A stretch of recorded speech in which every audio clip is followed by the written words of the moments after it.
사랑하는 성도님들, 오늘은 작은 퀴즈 하나로 한번 시작을 해보도록 하겠습니다. 집사님, 그림을 한번 보여주실 수 있으실까요?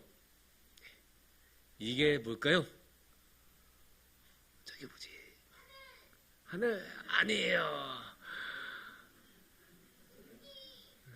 갑자기 굉장히 뜬금없이 웬 철제빔이 저기 있을까라는 생각을 하실 거예요.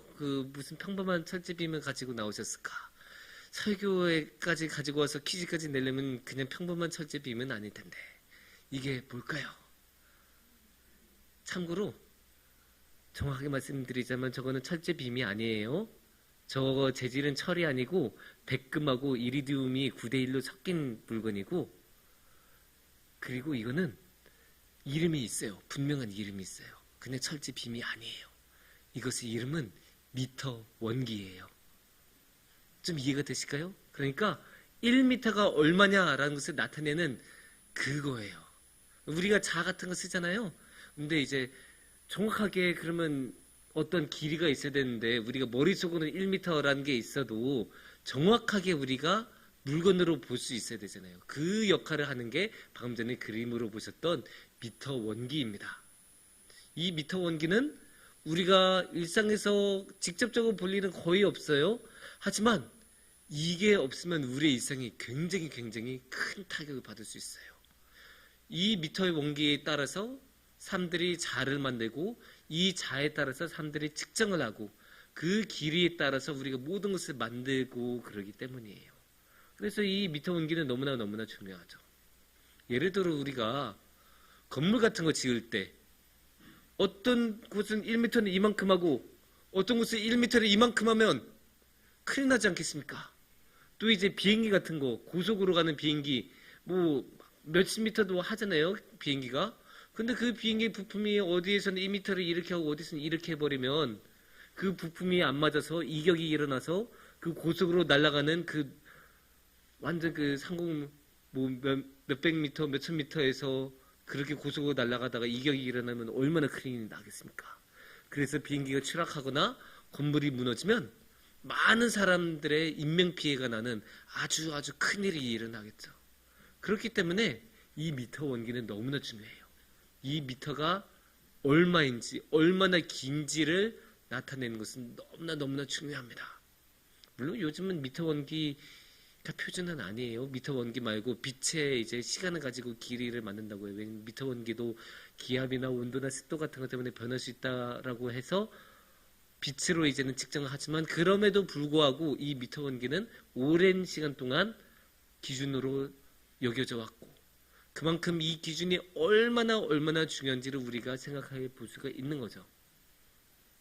이것을 보면 이 기준이란 게 얼마나 중요한지 알 수 있는데, 이 기준은 사실 단순히 만드는 것, 물질적인 것에서만 중요한 것은 아니에요.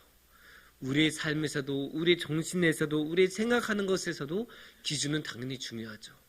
기준이 제대로 서 있어야, 우리 삶의 기준이 제대로 서 있어야 우리가 무슨 일을 할 때 중요한 판단해야 되는 갈림길이 서지 않습니까? 우리 인생에 걸린 그런 판단을 해야 될 때도 있고, 아주 중요한 결정을 해야 될 때도 있는데, 그럴 때 삶의 기준이 정확하게 세워져 있지 않으면 올바른 쪽에 서 있을 수가 없는 거죠. 성경에서 고라의 자손들이 모세한테 되들어서 반란을 일으켜서 막 했을 때 고라의 자손의 편에 드느냐, 모세의 편에 드느냐, 이거를 결정해야 되는 그런 순간에서 삶의 기준이 명확하게 서 있지 않아서 저쪽에 가면 어떻게 돼요? 이제 목숨을 잃는 길을 선택하게 되는 거예요. 그러니까 우리에게 기준은 너무나 중요해요. 그래서 우리에게는 삶의 기준이 무엇인지를 봐야 되는 거고, 신앙의 기준을 그만큼 제대로 세워야 하는 것이죠. 그래서 오늘 이 시간에는 오늘의 말씀을 통해서 삶의 기준에 대해서, 신앙의 기준에 대해서 함께 생각해보는 시간을 가져보도록 하겠습니다. 신앙의 기준, 삶의 기준에 대해서 말할 수 있는 말씀은, 성경 말씀은 사실 엄청 많이 있습니다. 하지만 그 많은 말씀들 중에서 아주 중요한 말씀인 오늘의 말씀, 시편 119편 105절 말씀을 우리가 함께 보겠습니다. 주의 말씀은 내 발의 등이요 내 길의 빛이니이다. 너무나 아름다운 말씀이니까 한 번 더 같이 봉독하겠습니다. 주의 말씀은 내 발의 등이요 내 길의 빛이니이다. 아멘. 등은 뭡니까? 등불 말하는 거죠. 빛은 당연히 빛이니까. 그러니까 어두운 곳에서 이렇게 걸어갈 때 주님의 말씀은 등불과 같은 역할을 하고, 또 우리가 길을 갈 때 안 보일 때 이제 빛의 역할을 해준다. 그런 뜻이 아니겠습니까? 그러니까 우리의 삶의 길을 주님의 말씀이 비춰준다. 이런 말씀을 이렇게 좀 아름답게 문학적으로 표현한 것일 거예요.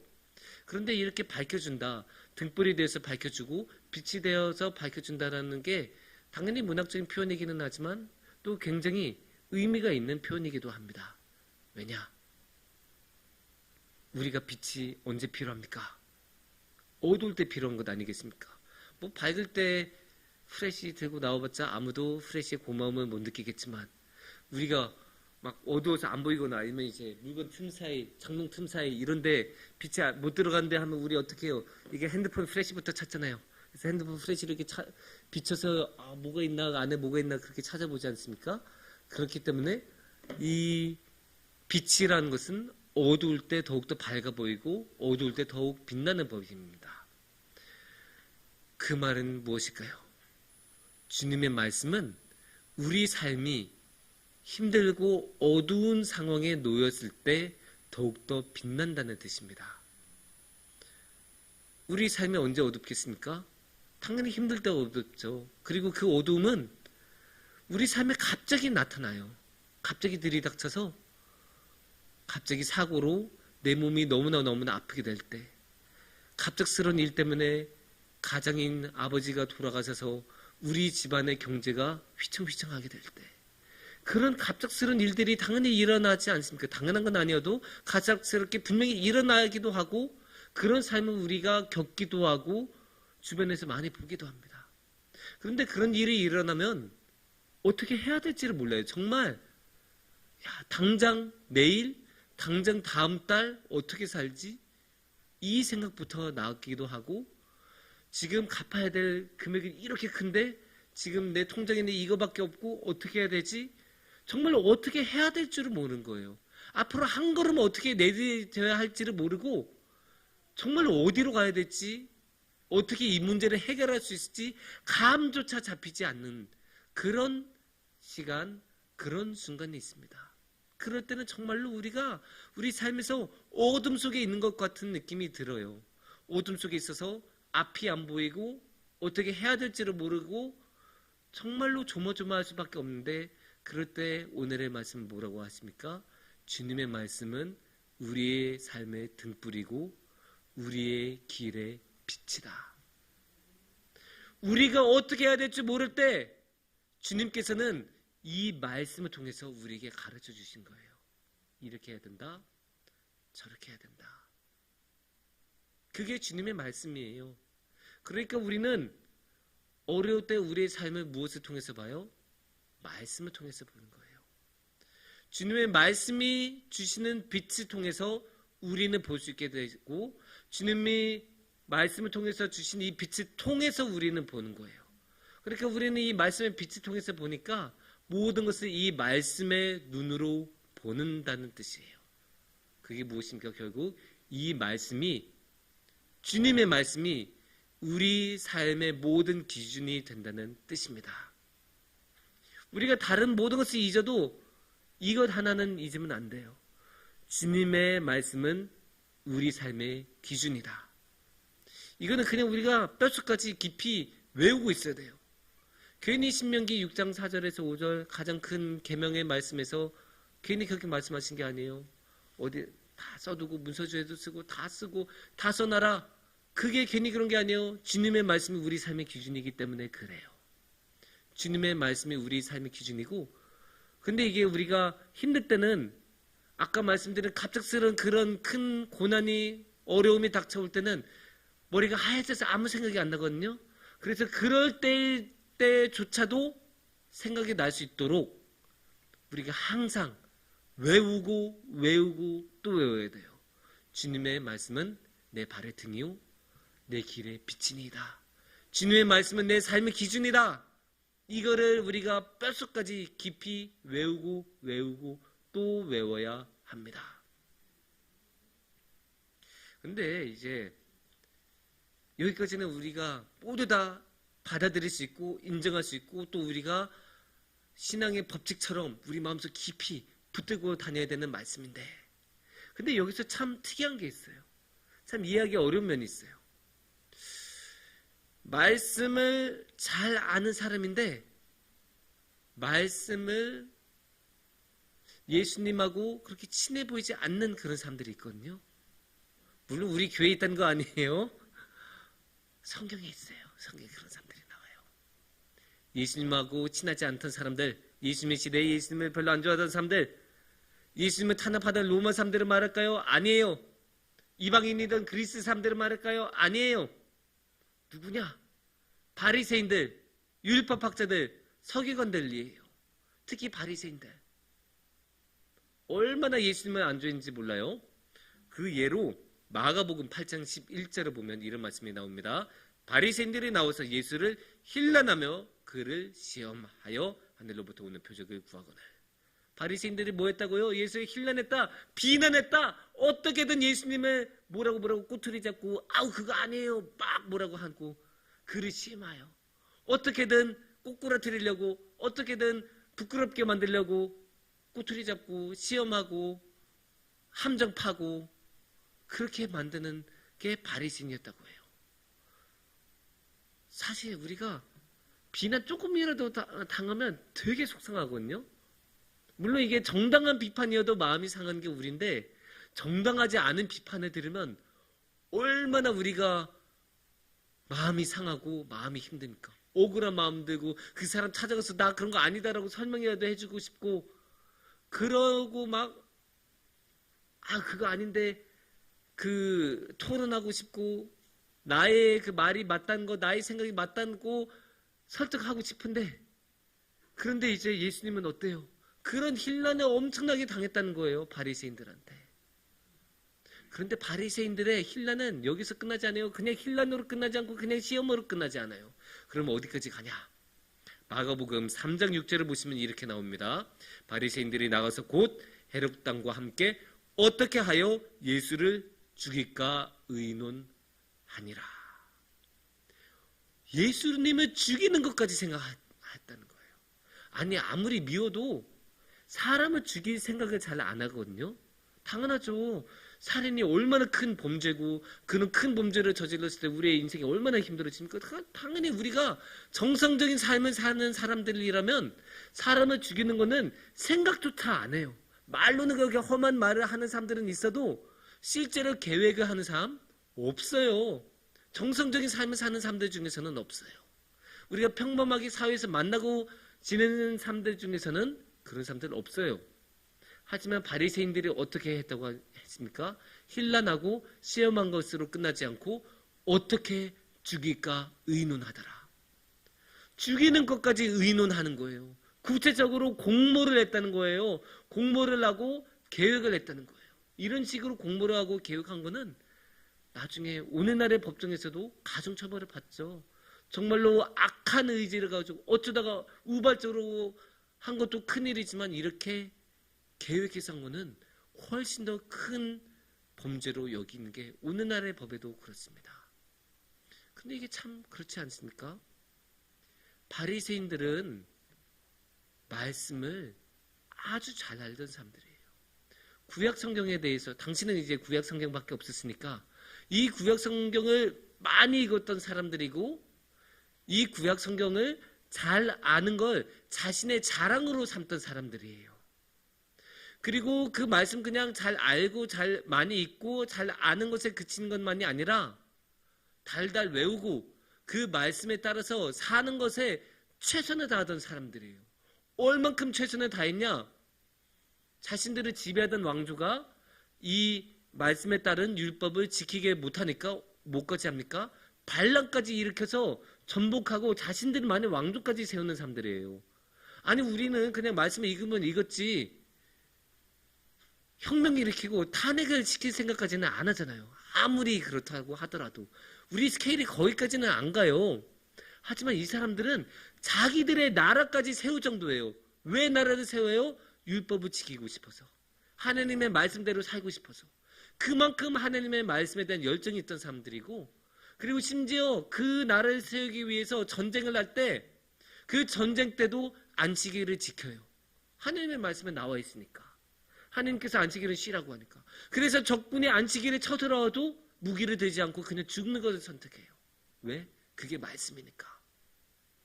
그만큼 바리새인들은 말씀에 열정이 있었고 열정적으로 따랐고 실제로 그 말씀에 따라서 많은 삶을 살아왔어요. 그런데 왜 이렇게 말씀을 열정적으로 따르던 사람들, 말씀을 잘 알던 사람들, 말씀에 따라서 자신의 모든 것을 바치면서 살았던 사람들이 왜 예수님은 이렇게 미워하고 예수님을 죽일 계획까지 했을까요? 정말 이상하지 않습니까? 아니, 예수님이라는 구체적인 대상이 아니더라도 죽인다는 생각은 우리가 보통 안 해요. 근데 어떻게 말씀을 그렇게 많이 읽은 사람들이 그런 극단적이고 끔찍한 계획까지 세울 수 있었을까요? 이상하지 않습니까? 말씀을 잘 알고 말씀을 많이 읽으면 그게 우리의 삶의 기준이 되고 주님의 기준을 잘 따라가는 사람들, 주님의 뜻에 맞는 사람으로서 더욱 성장하고 그렇게 살아가야 할 텐데 그 삶의 기준을 그렇게 잘 아는 사람들이 어떻게 이런 누가 봐도 그릇된 길을 가게 되었을까요? 그것은 말씀을 잘못 읽었기 때문입니다. 그것은 말씀을 마음대로 읽었기 때문입니다. 자기 마음대로. 주님이 정하신 기준이 아니라 자신의 기준대로 자신의 마음대로 읽었기 때문이에요. 그리고 우리의 마음에는 뭐가 있어요? 우리 모든 사람들의 마음에는 자신에게 유리하게 하고 싶은 마음이 있어요. 그는 누구나 똑같아요. 시간표 있으면 자기한테 유리하게 시간표 짜고 업무 분담하면 자기한테 그래도 일이 조금 더 적게 들어오게 분담표 짜고 그게 사람의 모습이에요. 모든 사람들이 그렇게 하고 싶어하고 그래서 조금 더 자기 몫이 늘어나게 자신의 부담은 조금이라도 덜게 그렇게 하고 싶어하는 게 모든 사람들의 모습이에요. 그러니까 말씀도 아무 생각 없이 그냥 마음대로 읽으면 어떻게 되겠습니까? 나한테 유리하게 읽는 거예요. 그러니까 이 바리새인들은 그러면 어떻게 자신들에게 유리하게 읽었을까요?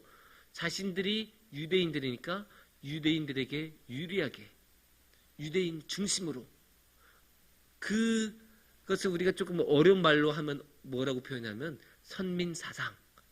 자신들은 하나님이 선택한 백성이니까 우리가 이거다. 저 이방놈들, 율법도 알지 못하는 녀석들, 할례도 받지 못한 저 이방민족 완전 무시하고 당연히 구원에서 배제된 것처럼 말하고 그러니까 모든 것을 유대인 중심으로만 보니까 유대인이 아닌 사람들에게도 호의를 베푸고 사랑을 베푸는 예수님을 봤을 때 내버려둘 수 없는 거예요.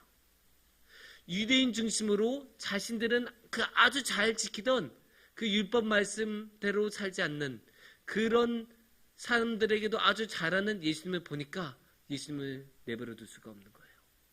그러니까 이제 이 바리새인들은 율법을 너무나 잘 알고 너무나 잘 지켜서 그게 자신들의 의가 되고 그게 자신들의 기득권이 된 거예요. 유대 사회를 전체로 율법을 얼마나 잘 지키냐로 이 피라미드를 만들어서 자신들은 율법을 잘 지키니까 1등급 사람들로 올라섰는데 예수님이 와서 율법 그 안식일 좀 안 지켜도 괜찮아. 그때 일할 수도 있어. 이런 식으로 이 율법으로 공고하게 만들어진 이 피라미드를 흔드니까 그게 싫은 거고 그게 도전으로 여겨지고 그러니까 안 되겠다. 저 사람은 내버려둘 수 없다. 이것은 체제에 대한 도전이다. 이거는 기득권에 대한 도전이다 하면서 그런 계획까지 세우게 되는 겁니다. 그러면 이제 우리가 알았죠? 성경을 어떻게 읽으면 안 되는가를 이제 배운 거예요. 성경은 우리가 아무리 많이 읽고 아무리 잘 읽어도 마음대로 읽으면 소용이 없어요. 마음대로 읽으면 하나님이 원하신 대로가 아니라 자기가 원하는 대로 성경이 읽기 때문에 하나님을 위해서가 아니라 자신을 위해서 성경을 읽게 돼요. 그러면 당연히 좋은 결과가 나올 수가 없어요. 하나님을 위한 게 아니니까. 우리 자신의 욕심을 위한 거니까. 당연히 좋은 결과가 나올 수가 없습니다.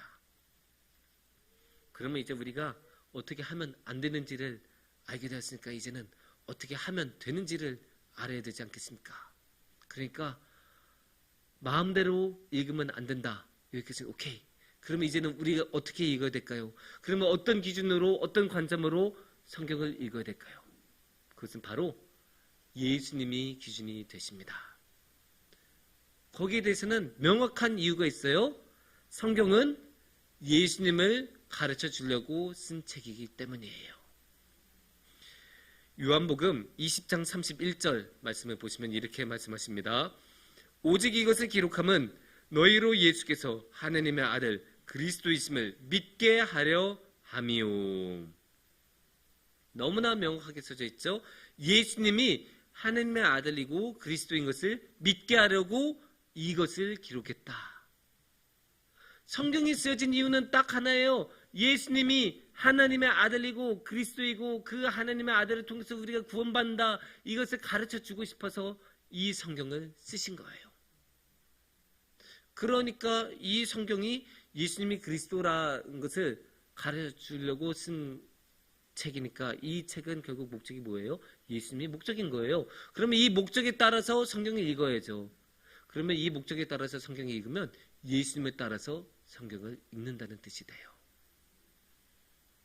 조금 더 풀어서 말씀을 드리면, 그러니까 내가 지금 이 말씀을 읽을 때 여기서 예수님을 어떻게 찾을 수 있을까 고민하면서 있고, 예수님이라면 이 말씀의 상황에서 어떻게 하실까 고민하면서 있고, 예수님이라면 이 말씀을 읽으시면서 어떤 생각을 하실까 함께 생각하면서 읽다 보면 예수님의 관점으로 성경을 읽으실 수 있으실 거예요.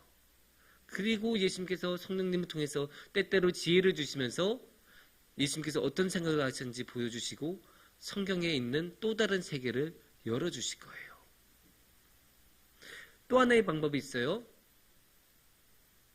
그러니까 예수님을 통해서 성경을 읽어야 한다가 첫 번째 방법이고, 두 번째 방법은 사랑을 마음에 품고 읽어야 돼요. 사랑을 통해서 읽어야 돼요. 뭐든지 사랑을 통해서 읽다 보면 성경의 갖가지 구절에 그래도 이 안에 주님의 사랑이 이렇게 은은하게 흐르고 있구나라는 것을 찾아낼 수 있어요. 그런데 왜 사랑을 통해서 읽어야 할까요? 간단해요. 예수님은 하나님의 아들이셨죠? 그런데 하나님은 어떤 분이실까요? 하나님은 사랑이세요. 요한일서 4장 8절을 보면 이렇게 말씀하십니다. 하나님은 사랑이심이라. 하나님은 사랑이시니까 하나님의 아들이신 예수님도 사랑인 거예요. 그러면 예수님이 우리의 기준이라고 했는데, 예수님의 기준이라는 것은 또 다른 말로 하면 사랑이 우리의 기준이 된다고 할 수 있는 거예요. 그래서 사랑을 통해서 우리가 말씀을 읽고 모든 말씀에 관한 것들을 마음에 품어야 돼요. 거기에 대한 아주 좋은 예가 우리 누가복음 13장에 나와요. 누가복음 13장을 보면 사랑으로 성경을 읽었을 때하고 사랑으로 성경을 읽지 않았을 때의 모습을 우리가 볼 수 있어요. 특히 말씀으로 방금 전에 나온 그 말씀 다시 보여주시면 여기 보면 안수하시니 여자가 곧 펴고 하나님께 영광을 돌리는지라 라고 나오잖아요. 이게 무슨 말씀이냐면 예수님께서 이렇게 딱 보셨는데 허리를 펴지 못하는 그런 여인이 있었어요. 그래서 그 여인에게 안수 기도해 주시고 그렇게 안수해 주시니까 이 여인이 허리를 피게 되고 하나님께 감사와 찬양을 돌리는, 영광을 돌리는 그 모습을 기록한 게 13절 말씀이에요. 그런데 이게 우연하게 공교롭게도 안식일이었잖아요. 그러니까 거기에 대한 반응이 그 회당장에 있었던 사람들은 14절을 보시면 알 수 있는데, 회당장이 예수께서 안식일에 병 고치시는 것을 분내어 무리에게 이르되 일할 날이 엿새가 있으니 그동안에 와서 고침을 받을 것이요 안식일에는 하지 말 것이니라 하거늘. 그러니까 이 회당장은 딱 그 고치시는 모습을 보고, 아니 지난 6일 동안은 뭐하고 왜 하필 이 안식일에 이래요? 아니 안식일에 하지 말라고 성경에 써있지 않습니까? 꼭 안식일에 하셔야 돼요? 아 조금만 기다리고 내일 하셔도 되잖아요. 이런 식으로 지금 항의하고 화를 내고 있는 거예요. 그런데 여기서 우리가 보신 게 무엇입니까? 지금 이 회당장은 이 여인은 안 보이는 거예요. 이 허리를 펴지 못한 여인 1분 1초가 힘들 건 아니에요. 아니 우리도 상식적으로 누가 이렇게 줄에 묶어서 이렇게 허리 못 펴게 이렇게 묶어 놓으면 내일까지 기다리실 수 있겠어요? 안식일이 끝날 때까지 기다리고 싶으십니까? 기다릴 수는 있겠죠. 그냥 의지를 가지고 그냥 끙끙대면서 기다리려고 하면 참을 수야 있겠지만 그래도 웬만한 사람들 모두 다 지금 풀어주면 훨씬 더 고마워할 것 아닙니까? 훨씬 더 감사할 것 아닙니까? 그런데 그런 마음, 이 여인에 대한 그런 생각은 이 회당장에게는 전혀 없는 거예요. 이 여인에 대한 고려가 조금도 없어요. 이 회당장은 안식일만 머릿속에 있고 말씀만 머릿속에 있고 이 말씀 율법을 잘 지켜서 공고해진 이 사회를 지켜야겠다는 그 마음밖에 없는 거예요. 그러니까 자기 마음대로 자기에게 유익이 되는 이 체제를 유지하기 위해서 그래서 이 말씀에 있는 이 안식의 규정을 지켜야 한다는 그 관점으로만 이 말씀을 읽은 거예요. 그 안식일 규정을 읽은 거예요. 그렇게. 하지만 예수님은 어때요? 예수님은 16절에 이렇게 말씀하십니다. 그러면 18해 동안 사탄에게 매임받은 이 아브라함의 딸을 안식일에 이 매임에서 푸는 것이 합당하지 아니하냐. 이 여인 18년 동안 알았어. 18년 동안이나 고생했다고. 그런데 지금 매임에서 풀어졌는데 같이 기뻐하고 행복해야지. 지금 그거 가지고 지금 꼬투리 잡고 있습니까? 그게 맞아요? 그런 게 맞습니까? 그렇게 말하는 거예요. 특히 여기 아브라함의 딸이라는 말이 나오죠.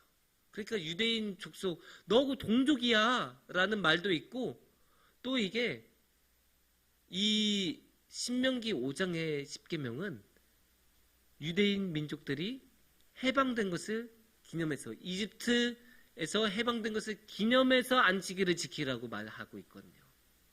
그러니까 이 아브라함의 딸, 이 유대인 민족도 이집트에서 풀려난 것처럼 이 아브라함의 딸도 풀려나야지. 사탄의 매인바에 된 것을 풀려나야지. 그게 안식일에서 해야 될 일이 아니겠냐. 그렇게 말씀하신 거예요.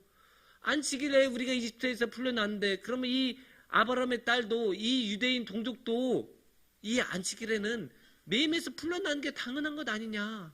그렇게 말씀하신 거예요. 그러니까 예수님의 마음에는 이 여인에 대한 마음이 있는 거예요. 이 여인의 고통을 보는 마음이 있는 거고 그 고통이 그 마음에 절절하게 와나서 어떻게든 일체라도 더 빨리 풀어주고 싶은 거고 유대인 민족이 이집트에서 풀려난 것처럼 이 여인을 그 메인바야 된 것에서 그 육신의 지구에서 풀어주고 싶으셨던 거예요. 이런 식으로 이 여인에 대한 사랑이 예수님 마음속에 깊이 있었던 거예요. 그래서 말씀을 그냥 마음대로 본 것으로 하고 말씀을 사랑으로 본 것하고 이만한 차이가 있다는 것을 우리가 실제적인 예를 통해서 볼 수 있습니다. 이런 식으로 말씀을 마음대로 본 것하고 사랑으로 본 것, 예수님으로 본 것은 이렇게 완전히 다릅니다. 사랑하는 성도님들, 우리가 이 혼탁한 세상을 살아갈 때는 확실한 기준이 필요하기도 해요. 특히 오늘날처럼 혼동이 많고 각자 자기가 맞다고 옳다고 말하는 그런 정보가 너무 많은 이 세상에서는 그리고 빠르게 판단을 내려야 되는 세상에서는 우리한테 확실한 기준이 없으면 이런 세상을 헤쳐나가기가 어려울 때가 있어요. 그렇기 때문에 우리에게는 확실한 기준이 필요한데 그 확실한 삶의 기준이 바로 주님의 말씀입니다. 그리고 이 말씀은 우리가 예수님을 통해서 읽을 때 그리고 사랑을 통해서 읽을 때 비로소 참된 하나님의 말씀, 참된 삶의 기준으로, 참된 신앙의 기준으로 기능을 합니다. 그래서 우리 모두 예수님을 마음에 품고 예수님이 주신 그 사랑으로 우리 모두 이 말씀을 읽으면서 주님의 삶의 기준으로 주님과 함께 살아가며 주님께 나아가는, 그래서 주님께서 예수님께로 인도해 주시는 그 아름다운 길로 나아가는 우리 모든 성도님들이 되시기를 축원합니다. 함께 기도하겠습니다.